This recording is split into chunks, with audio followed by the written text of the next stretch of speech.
மாப்பிள்ளை, நான் இந்த காஞ்சியம்பதிக்கு வந்து வரதராஜ பெருமாளை சேவித்து எத்தனை நாட்களாகிறது தெரியுமா? என்ன செய்வது, தங்களுக்கு நேரம் போதவில்லை, அதுதான் காரணம். அப்படி சொல்ல முடியாது. நேரம் போதாமை என்பது நாம ஏற்படுத்திக் கொள்வதுதான். இந்த அத்திகிரி வரதனை சேவிப்பதற்காக செலவழிக்காத நேரங்களை நாம் வாழ்ந்து என்ன பயன்? அதனால் என்ன? இன்று எனக்கு சந்தான பாக்கியத்தை தந்த வரதராஜ பெருமாளுக்கு நன்றி சொல்ல நாம் தான் காஞ்சியம்பதிக்கு வந்துவிட்டோமே. அதற்காக காரணம் இருந்தால் மட்டுமே வரதனை சேவிக்க வரவேண்டும் என்பதில்லை. நீங்கள் திருப்பெரும்புதூருக்கு தங்கையை பார்க்க வரும்போதெல்லாம் நாம் காஞ்சியம்பதிக்கு வந்து போகலாம். அடுத்த முறை நிச்சயம் அதை செய்ய வேண்டும். ஆஹா, பெருமாளின் கம்பீரமும் அவன் ஆஜானுபாகுவான ஆகிருதியும் என்னை மிகவும் கவர்ந்து விட்டன. வரதனின் முகத்தில் இருக்கும் வடுக்களே அவனுக்கு அழகு சேர்க்கிறதோ என்று எனக்கு தோன்றுகிறது. அது சரி, இவ்வளவு தூரம் கோயிலுக்குள்ளே சுற்றி இருக்கிறோம். உங்கள் நண்பர் திருக்கச்சி நம்பிகள் கண்ணிலேயே படவில்லையே.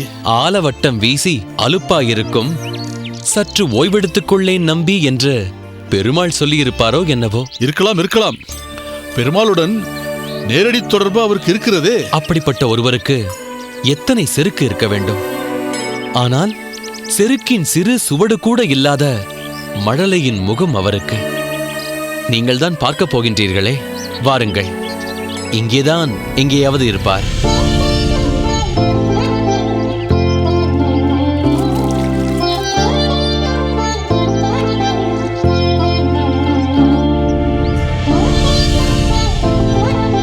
திருக்கச்சி நம்பிகளே,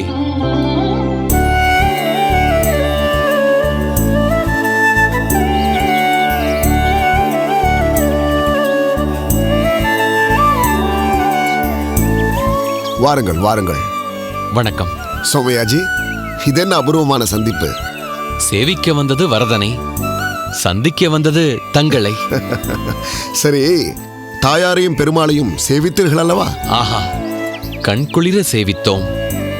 இவர் என் மைத்துனர் ஸ்ரீமான் பெரிய திருமலை நம்பி. அப்படியா? நமஸ்காரம். நமஸ்காரம். இவரின் பெயர் எனக்கு பரிச்சயமானதுதான். ஆனால் இப்பொழுதுதான் இவரை நேரில் சந்திக்கும் வாய்ப்பு கிடைத்திருக்கிறது. இவரின் பெயர் பரிச்சயமானதா?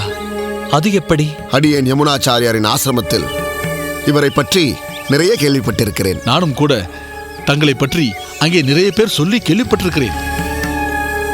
அடியேன் திருமலையில் சீனிவாசனுக்கு தீர்த்த கைங்கரியம் செய்து வருகிறேன். இவரின் அகமுடையால் காந்திமதி என் தங்கை. தாங்கள் நாளை கைங்கரியம் செய்ய சற்று தாமதமாக வருவதற்கு வரதனிடம் அனுமதி கேட்க வேண்டும். எதற்கு? ஆமாம், நாளை என் தங்கைக்கு சீமந்தம். அந்த மகிழ்ச்சியான தருணத்தில் தாங்கள் அங்கிருந்து என் தங்கையை ஆசீர்வதிக்க வேண்டும் என்று ஆசைப்படுகிறேன். திருக்கச்சி நம்பிகளே, வழக்கமாக என் அகத்தில் ஜலம் மட்டும் அருந்துவிட்டு போவீர்கள்.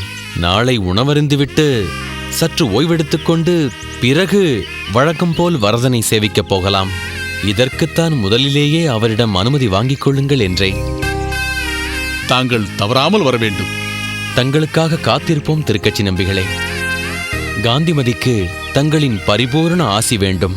தங்களின் ஆசியை பேரருளாளனின் ஆசியாகவே நான் கொள்வேன். நிச்சயம் வருகிறேன். சரி, நாங்கள் புறப்படுகிறோம். வாருங்கள்.